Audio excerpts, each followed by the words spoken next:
আমি এই মুহূর্তে দাঁড়িয়ে আছি চট্টগ্রাম পলো গ্রাউন্ড মাঠ, যেখান থেকে আগামীকাল সকাল 11:30টায় বিএনপির চেয়ারম্যান তারেক রহমান চট্টগ্রামবাসীর উদ্দেশ্যে তার গুরুত্বপূর্ণ বক্তব্য দিবেন।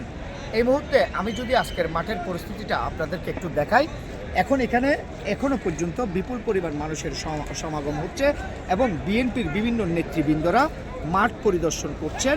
সেই সাথে বিএনপির বিভিন্ন নেতৃবৃন্দরা জানিয়েছেন আইনশৃঙ্খলা বাহিনী এখানে মাঠের তদারকিতে আছেন, যাতে আগামীকাল কোনো অপ্রীতিকর ঘটনা না ঘটে।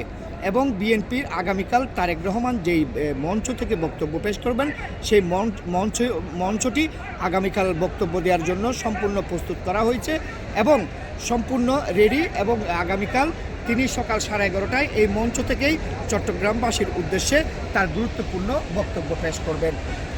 এই মুহূর্তে আমার কাছে এই ছিল সর্বশেষ চট্টগ্রাম পলো গ্রাউন্ড মাঠ থেকে হুমায়ুন কবির হিরো।